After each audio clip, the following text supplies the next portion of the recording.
Hey Gems, welcome back to my channel. If you are new here, welcome. Thank you so much for stopping by. If you're not new here, thank you so much for coming back. Clearly you love me. Today we are talking about leftover women. You could be one of them. So should we just jump right into it? We're going to be reviewing two videos. China's leftover women. I find it so sad, but anyway. That is the reality. So let's see what that is about.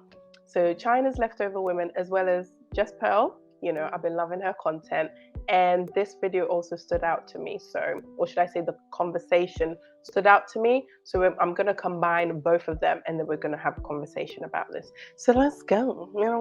Obviously, whilst you're watching it and you're enjoying it, don't forget to hit the like button in it. Gosh, you can't be watching for free and not doing anything about it, but let's go. Statistics show that there are 800,000 unmarried 30-plus-year-old women in China. They have a lot of things in common: good looks, good education, and high income. And they are often forced by their concerned parents to take part in blind dates. Okay. The population has won a nickname: Shengyu, or leftover women. Not only are their parents worried about their marriage, but also the women themselves feel pressure from society. 30-year-old Li Jing is a research assistant in a university in Beijing. I don't dare to go shopping, especially on festivals or important days, because I feel better at seeing couples on the streets. Wow. So I will ask myself, why am I still single? Why is there no Mr. Right for me, who can give me a shoulder to lean on, say some sweet words to me, or offer me a gift? Similar to Li Jing, Yang Xiqing, a high-salaried woman in Shanghai, often feels lonely.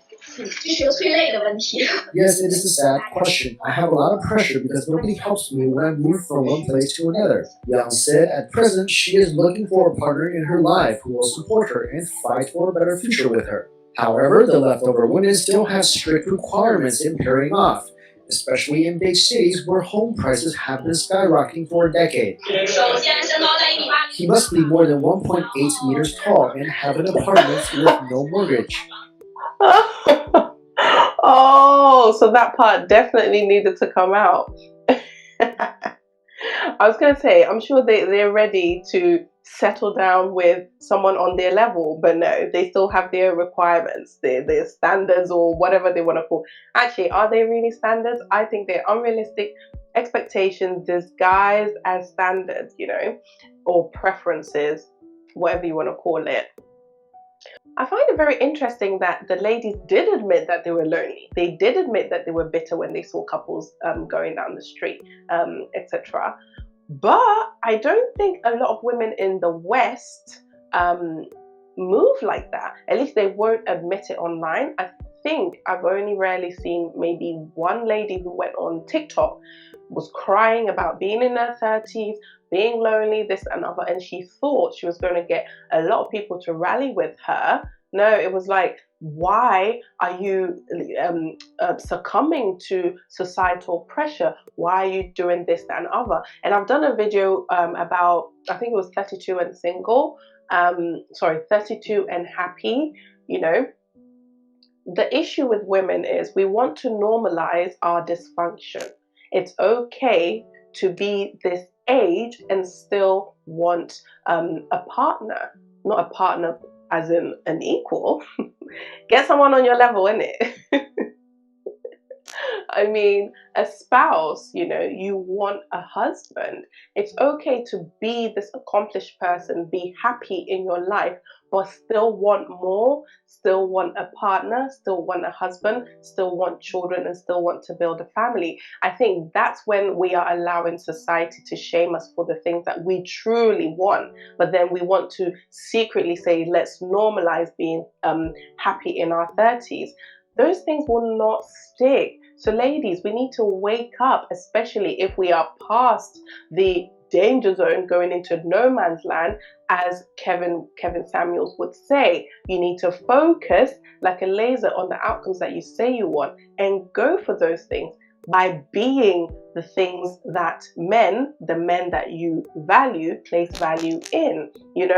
You can dilly-dally all you want. You can have all the unrealistic expectations or standards, whatever you want to call it. But if those expectations aren't rooted in reality, sweetheart, it is a delusion. And you only shoot yourself in the foot, because you are the only one that will bear the consequences of your decisions or lack thereof. Okay, so let's go into Just Pearls 1. Stop sharing this one and we'll share this one instead. Yeah, let's go. Real talk. I don't have a card collection. I don't drive cars. I don't do mountain climbing. I don't do parasailing. I like hanging out with people. And I had a party for my 40th birthday a year or so ago. And I remember at the birthday party, I was newly single because I had a girl for a little while. Didn't work out. But I remember at my 40th birthday party, I had a bunch of friends. People showed up. It was great. Shout out to Bodega in South Beach if you ever want to go. And I remember a friend coming up to me and being like, dude, Adam, you're 40, bro. You're killing it. You're making money. You're the freaking man. Like hyping me up, gassing me up, right? You know, this, that, the other. It's like, yo, I want to be you. I was like, all right, respect, bro. And he goes, oh, is that so-and-so over there? I'm not going to say her name. I remember her from high school. What's she up to? I'm like, oh, I don't know. Like, he's like, is she married yet? I go, no, I don't think so. He goes, man, feel bad for her. I go, what do you mean you feel bad for her? And he's like, and essentially he was like, at 40, a guy, you could be like a slut or a pimp or whatever kind of. And at 40 for a female, he was like, wah, wah. And that made me feel horrible for her. And it kind of was, because I felt kind of weird at 40, single, whatever, successful. But there is a difference between a guy who's 40 and a girl who's 40. Do you guys agree or disagree? Yeah. Absolutely. Because at 40 for a woman, it's basically over. Really? Yeah. I mean, guys are... As far as having kids? Guys are having kids and like physically for most women, yeah. I mean, there's exceptions, sure, but that's not the rule. But as a 40-year-old guy that like, you know, if you're doing pretty well, like you could get married tomorrow with a 25-year-old, have 5 kids and still have a whole life. That's just not the case biologically for women. Yeah. That's true. That's so interesting because I think on the flip side, when men are in their 20s, going up to their 30s, where they are finding themselves trying to get on their purpose, be of substance, raise their value, no one's checking for them. But that's the time women have, you know, all the attention that they want, because those are your prime years where you get all the attention. So you shouldn't let that attention go to waste, because once men hit their 40s, and if they have been on their purpose, been working on their grind, and have made something of themselves, that's when they are the most attractive. And I'm not talking about physical attraction. They are very attractive because women want, most women want those men. Whereas on the flip side, as a woman, if you have waited or wasted your prime, wow, I think they're choking me. Sorry. If you have wasted your prime years and you've gotten to 40 thinking your outcomes will be the same as when you were in your 20s, I'm sorry, that isn't a society issue. That is a God issue. Take it up with God, you know? He created us to have these things biologically, you know? So you have to move in a certain way if you want certain things. You know, people will say there's always a man out there for someone. Sure, but can you find them though? And when you do find them, what is it that they want? Because those men still want something. Women can't wiggle their way out of it. Women can't wiggle their way out of actually putting effort, real effort, into the dating, relationship, and marriage game. You can't. There's no way you can go about it, because especially with social media these days, and women constantly telling on themselves, men are waking up, and I love it. They want the best for themselves. They want real peace of mind. They want real loyalty, real trust, real love. You know, they want these things. So they know how to sift through the chaff. So when you come and you don't come correct, there's no way you can dilly-dally your way through it. They will see through it. You know, I love the Manosphere because they highlight these things. And the wise men, they are watching. You think that they are not seeing, but the minute you open your mouth, you're in those categories. They have categorized you. You think they're ghosting you. They're not ghosting you, sweetheart. They have made a decision that you aren't what they want. So ladies, we need to wake up, especially if you're past the 30s, in your 40s, and you're still moving as if you should, or you are entitled to all the attention you had in your prime. I don't know who you're kidding. You're only kidding yourself. But yeah, let's continue. Comments? Yeah, I think it's sad. And also, in some way, I think it's embarrassing for women that are put in those situations, because how do you make it to 40 and not learn how to get along with a man? How do you make it that far and you just never pick up on cues? And sometimes these women have children, and that's great. And, sometimes they don't have a man, but sometimes they don't have either which one. They're just absolutely by themselves. And so, like, is that a full life? Because so they have girlfriends, that's great. But are all of those girlfriends single? Or are they also like married with children, or they have professions? It seems lonely to me. And I think women come out and they try to say that it's not. And I think it's a cope. You can see it on the TikTok pages. Like, look at me. I'm so happy. I'm drinking wine and I'm 40 and I'm single. Well, if you're so happy, why do you have to make your TikTok page and your identity? I'll tell you, I'm not going to say this girl's name, but I'll give you a very clear example of someone that every time I'm like, damn you. She was one of the hottest girls in high school. Grew up, in her 20s. Guys were...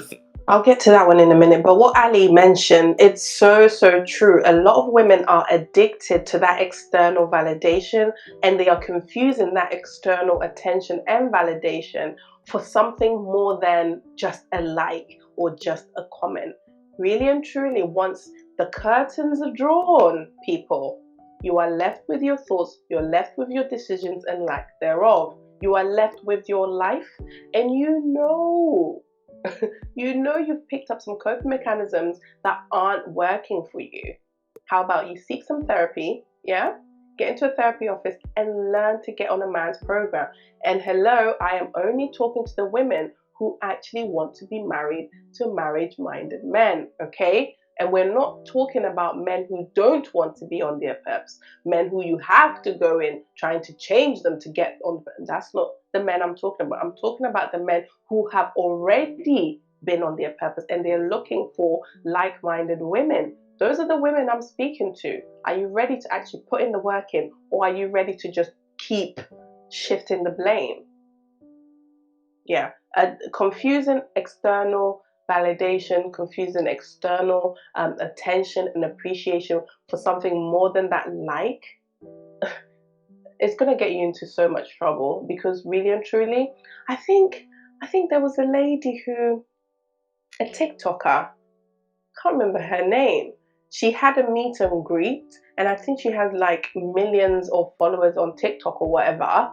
I don't know if her content is about relationships or whatever, but she did a meet and greet and nobody turned up. I thought it was a prank or something. But this is it. When we come into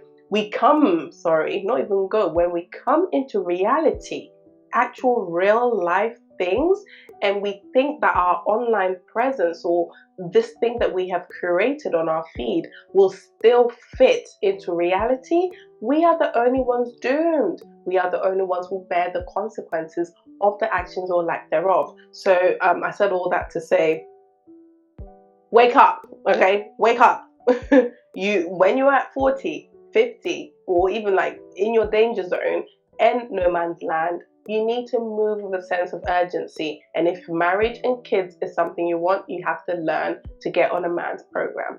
100%. And that starts by listening to understand men, okay? You listen to men and try to understand where they're coming from, put the action plan in place to be those things because you want a man, okay? And this isn't a surface thing, okay? Oh God, I'm going on a tangent, because when men say they want someone who's trustworthy, they want someone who's a peaceful person, someone who will respect them, okay? Someone who's feminine, someone who is fit, someone who's cooperative, someone who is submissive. Those things at face value, you would think, yeah, I'm all those things and I can be all those things for the right man. No, you can't. No, you can't. It takes work. It takes a lot of work, and you might think you might have the external things on lock, and you might gain the attention. You know, you'll catch the attention. But the minute they speak to you, that's when they're going to know what's in your head and in your heart. And that's when they ghost. But they haven't just ghosted, sweetheart. They have left the scene because they know that I need to run from this woman. You know, they're moving with categories. Men are. Most men are moving with categories in their head. Like, nah, she said X, Y, and Z. Nope. Nope. Nope. But yeah, let's just keep going. Throwing themselves left and right. She had her pick of the litter. Mhm. By 30, she was still out there in South Beach doing her thing. Still didn't have a man. And then I didn't see her for many years, right? I think she lived in New York doing her thing. But then I ran into her, I don't know, maybe like 3-ish years ago. And she was in her late 30s, early 40s. Now, the dude that she was like, the guys that were pursuing her, certified studs in their 20s or whatever. Mhm. Now, essentially, she's like, hey, what's up with your friend over there? And Hey, like, this big guy, I Ed. wouldn't say he's a stud. So now, the girl who was 21, 25, even 30, that had her pick of the litter, has to realize that at 40, the studs aren't exactly throwing themselves around Right. anymore. Mhm. That's something that a woman had to deal with. And I felt like so bad. I was like, and I told the guy, because I'm friends with the guy, because he was like, what's up? I was like, dude, you don't understand. In high school, college, she was like the hottest chick. He's like, yeah, but that's 20 That's years not ago. now, yeah. But why did you feel bad for her? That was her choice. I hear you. She made her bed lie in it. I didn't lose sleep over it, but I constantly think of it, Right. because these are, Mhm. now that I'm 41, I know girls in their late 30s, Mhm. early 40s who are still single, Right. and I'm like, I have I a mean, question. they go ahead, Yeah. Coco. I don't know if I, struck a chord there, but go ahead. No, it's for them. She's 31. She's not 60. No, Not at all. Coco's a hot- I don't. Oh, I she's do not 31. care about being 40 and Mhm. whatever. Mhm. Question for them: would you, let's say, if you get a divorce, would you consider that as defeat? Like you didn't? Yes. Yeah. Yeah. You should be upset. I am divorced. Mm. That's a ding on my record. That is a failure. I failed. I mean, he also failed. You know, I'm not bent out of shape about it because I got the man of my dreams. But you should look at divorce as a failure. I don't know why Yeah. you wouldn't. Yeah. You chose poorly, and now you've wasted each other's time. Yeah. Interesting. It's a hard pill to swallow as a divorcee as well. And exactly what Ali said, you know, you have to look at yourself in the mirror and say, okay, I made some very, very poor choices because I was ignorant. Or I chose to go against reason or whatever, fill in the blank for whatever reason it was for you. But you have to look in the mirror and say, I failed at this. Now, if you do not learn from anything that came out of it, it's even worse. But if you're able to use those experiences well and get yourself into another marriage, if that is what you want, then hey, I guess it's a win-win for both parties. But as Ali said, yes, we need to, as women, we need to look at ourselves and say, do you know what? Had I just not followed my Gucci, had I not made poor choices, had I not just been lustily after him, oh, Jesus Christ, we wouldn't have wasted each other's time. Now, I have a whole video coming up following on from a video, so a live stream I did with Chantel Simone, which took a turn where we were digging into my failed marriage, you know, and I spoke about disobeying my parents, and that was pretty much the biggest thing, you know, that, you know, spiraled down a long path. And I've got a whole video coming up very soon where I dissect or go even deeper into those things and how much how much I've learned from that experience, so that you don't have to follow blindly, you know, and think, you know what, I can just pick up the pieces, even if we fail, I can just pick up the pieces. No, you can't. Sometimes it's very, very difficult to pick up the pieces and go ahead. So it's best to learn what you can now, apply what you can now, so that you can pick better and save yourself from all that heartache. That's why I do what I do. Okay, so we will have that video coming up very, very soon. Okay. Interesting. Would All you right. say it's a failure if you were able to give birth to children, and like your children ended up in like a good place and they have a successful future. In the sense, like, for example, like you have people who get married and then they find out this other person is not who they are, right? Mhm. And then kids come out of it. Right.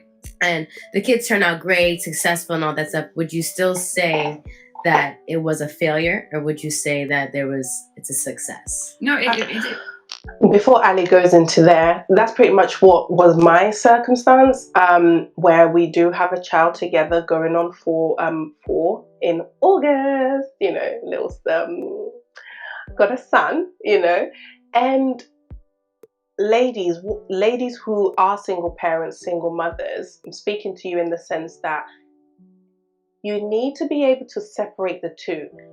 Sometimes when we hear failure, we start to think we are failures, and then we don't really hear the bigger picture here. If I understood the lady correctly, and where this conversation is going, it's not to say that the kids are failures, because they had nothing to do with the poor decision making from our side or the man's side or whatever. So we need to be able to differentiate those two. However, separating that from the equation, we still need to be able to look in our mirror and look into the mirror and say, had we made better choices? Had we listened to the right people? Had we educated ourselves? Had we really put in the work and picked better? Maybe our kids would have had an even better home, okay? Because I believe 2 parents make up healthier children. Of course, I know there are different circumstances where even when you have 2-parent homes, the kids still go their way. However, that isn't to say having 2-parent homes shouldn't be the way to go, okay? So I definitely get where the lady's coming from, but that is when we're just deeming the whole thing as a failure, bringing the kids into it when they really didn't have a say in the matter, Kids, obviously, the kids having a great life or being successful in life is your responsibility. It has nothing to do with whether the marriage failed or was a success. Regardless, you should want the best for your children, even if you failed at the marriage. So I think we need to learn to separate the two and do our best, whatever circumstances we find ourselves in, and then go from there. It's still a failure. It's beautiful that the children are here. Most parents don't regret their kids that innately, but it is still a failure. You chose poorly, you reproduced. Now these children don't have a father in the home, but we're so used to it, we think that it's okay, but the outcomes are still negative. Like, I grew up in a single mother home. I had a lot of risk factors that I had to solve myself in the dating market. Right. And that's something that doesn't get talked about. It's all about this eat, pray, love. And that's not to say, stay in a relationship and be miserable, but sometimes you gotta make your bed and lie in it, and you gotta be roommates. Because when you have kids, it's not about Gotta be roommates. Yep, it's so funny. Ali, I know we're gonna have a show soon, very, very soon. But yeah, I know for myself, we were actually housemates. It wasn't even roommates, because we weren't sleeping in the same room. It was separate rooms, because I realized this is the person I've picked. I've already given my word to God and him. So I have to do my best in upholding my end of my commitment to him and to God. That is the mindset I went in there. Obviously, it wasn't reciprocated, but I'm not responsible for the other person. I'm only responsible for what I can do in those moments. So when Ali says, you better lie in that bed, or you lie in that bed alone and cold, it's sad, but I always say, had I not been abandoned, I probably would have still been there, but maybe I would have been 6 feet under, because the damage that happened in the brain was immense. But we have to praise God that we're out and we're alive, so we don't look at that circumstance as, hey, let's just glance over it, but we look at those situations and say, hey, how I wish I did X, Y, and Z. I need to take accountability for X, Y, and Z, so that I don't repeat X, Y, and Z. And that's why I do what I do, just so that someone can look at my life and use that as what not to do. You know, we're still humans, but look at my life, look at my experiences, and try to learn from it. You know, that's why I try to tell my story in a language where people can understand as well, so that I'm not trying to tear anybody down, but at the same time, I am trying to stick it on you as women for us to do the work, look in the mirror, take the accountability so that we can actually pull ourselves out of our predicament that we willingly participated in. Okay, let's keep going. You anymore? Oh, it's the end. Oh, look at that thumbnail. But yeah, so true. I pretty much rounded it up. So that's pretty much what I would say. Let me know what you think in the comments down below. And if you enjoyed this video, don't forget to hit the thumbs up and also subscribe to the channel. Until next time, take care and God bless. Bye bye.